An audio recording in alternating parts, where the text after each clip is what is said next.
이렇게 한덕수 총리에 대한 탄핵 심판 선고일이 잡혔지만 윤석열 대통령 탄핵 심판 선고는 언제가 될지 아직 불투명한 상황이죠. 지금 4월 얘기도 나오고 있는데요.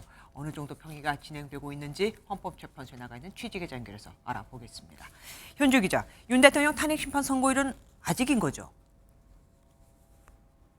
네, 윤석열 대통령 탄핵 심판 선고를 언제 할지 오늘도 공지가 되지 않았습니다.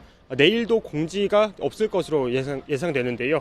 헌법재판소 관계자는 이번 주 윤 대통령 탄핵 심판 선고일에 대한 공지는 없을 예정이라고 밝혔습니다. 선고일이 잡히면 보통 2, 3일 전 통지가 이뤄집니다. 다음 주 중 선고가 이뤄진다면 사전 통지 기간을 감안해 오는 26일에서 28일, 수요일에서 금요일 사이가 될 전망입니다. 주말에도 평일을 열고 선고일을 정할 수는 있겠지만 휴일이다 보니 행정 절차 등을 고려하면 그럴 가능성은 낮아 보입니다. 선고가 늦어지면서 윤 대통령은 탄핵 소추된 역대 대통령 가운데 직무정지 기간이 가장 긴 대통령으로 남게 됐습니다.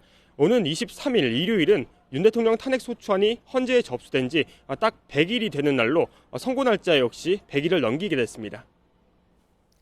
설마 했는데 진짜 100일을 넘기겠네요.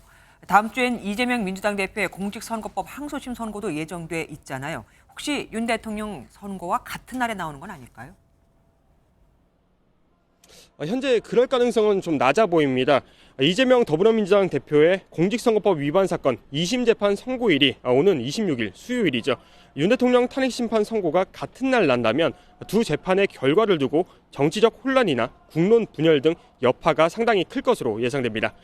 게다가 26일은 고3 수험생 모의고사가 예정된 날이라 탄핵 심판 선고 직후 혼란에 대비해 휴교 등의 조치를 하기도 어렵습니다. 따라서 다음 주 같은 날 윤 대통령과 이 대표 선고가 나올 가능성은 없어 보입니다. 평의가 길어지면서 윤 대통령 탄핵 선고가 아예 4월로 넘어갈 수 있다는 관측도 나오는데요. 다만 아무리 늦어도 헌법재판관 2명의 임기가 끝나는 4월 18일 전까지는 결론이 나올 것으로 보입니다.